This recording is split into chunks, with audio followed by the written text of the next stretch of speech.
لەشکرکێشەکانی دەوڵەتی تورکیا بۆ سەرخاکی هەرێمی کوردستان بەردەوامی هەیە. پێشنیوەڕۆی ئەمڕۆ فڕۆکە جەنگیەکانی دەوڵەتی تورکیا زنجیرە چیای ئاسۆس لە سنووری شارباژێڕ و پێنجۆنیان کردە ئامانج. دەچینە لای هاوڵاتیان. ڕای هاوڵاتیان لە سەر لەشکرکێشەکانی دەوڵەتی تورکیا لە ماوەی ڕابردوو تا ئێستا وەردەگرین. لەگەڵمان بن.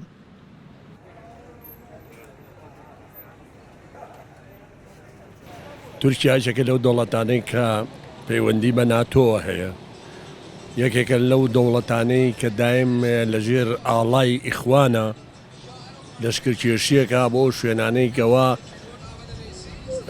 بەرەوبوومی زۆر هینیان هەیە، مەسەلەن سەروەتی کانزاییان هەیە. ئەمە یەک دووەمینیژی ئەمریکا ئەفو تورکیا خۆی لە ناو خۆیان شوەقاوە.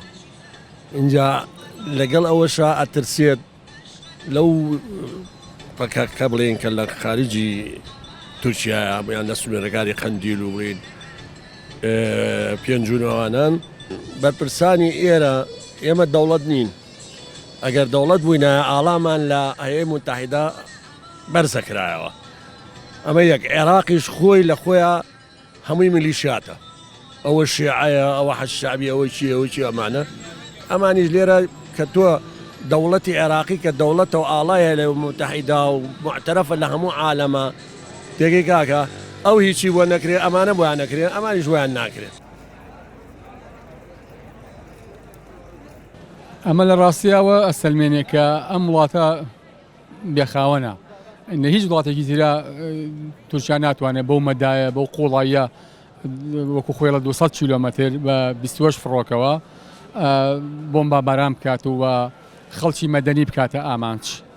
بۆیە لە ڕاستیە هەم ئەوانەی کە قیادەی هەرێمەکەن، چ مەسەلە ئەوانەی کە بەناوی بارگای بارزانیەوە یاخود بەناوی بارگا حیزبەکانی ترەوە، چ ئەوانەی بەناوی پۆستی فەرمی سەرۆکاتی هەرێم و سەرۆکاتی حکوومەت و سەرۆکاتی پەرلەمان و هەتا نوێنەرەکانی کورد لە بەغا بە سەرۆک کۆمارەوە بە وەزیرەکانەوە بەوانەی کە نوێنەراتی کورد دەکەن لە بەغا ڕاستیە بێدەنگن و بێ هەڵوێستن لە ئاستی ئەمە و ئەمە ئینسانەوەی لێ خوێنێتەوە کە بە جۆرێک لە جۆرەکان ئەم سوڵتایی کە لە هەرێما هەیە ڕازیە لەسەر ئەو لەشکرکێشی و دەستدرێژانی تورکیا. تورکیا ئەم مەنتیقەیە وەکو ماڵی خۆی سەیرەکە و ئەمانە لە ڕێی گرێبەستی نەوتیەوە، لە ڕێی زۆر بابەتی گوماناوی و عێلاقاتی ژێربەژێری حیزبی و عایلەیەوە کەوتونەتە ژێر هەژمونی تورکیاوە و بوون بە بەشێک لە ئەجێندای تورکیا و ئێران. بە بڕوای من ئێران و تورکیا هەرگیز ڕێگە نادەن دەسەڵاتی جەردەیی بنەماڵەی پارتی وێچێتی بکەوێ، چونکە ئەوەی ئەمانە بۆ ئێران و تورکیایەکەن، ئەوەی ئەمانە بۆ نەیارانی کوردستان و ژنەکانی کوردەکەن، هیچ هێزی و هیچ دەسەڵاتێکی کە لە ئایندا بە شکلی دامەزراوەی موسساتی بێتە سەر حکم ئەوە بۆ ئێران و تورکیا و دژمنەکانی کورد ناکات. بە بڕوای من ئێران و تورکیا پاڵپشتی لەمانەوەی ئەم جۆرە لە مۆدێلی دەسەڵاتی بنەماڵەیەکەن، چکە باشترین هێز و دەسەڵاتە بۆ پاراستنی بەرژەوەندەکانی ئێران و تورکیا.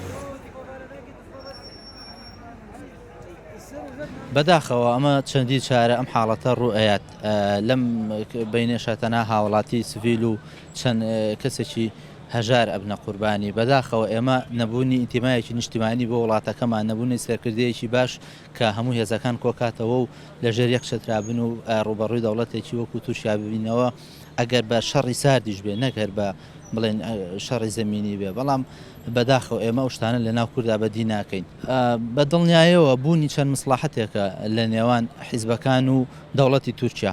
ئەمە وا ئاکات کە تورکیا بە ئارەزوی خۆی بتوانێت لەشکرکێشی بکات و وڵاتەکەمان داگیر کات، نەبوونی قسە ئەمە شتێکی تایە. ئەو شتەش تەنها ئەوەیە کە مەسلەحەتێک لە بینی ئەم حیزبانە هەیە لەگەڵ دەوڵەتی تورکیایە.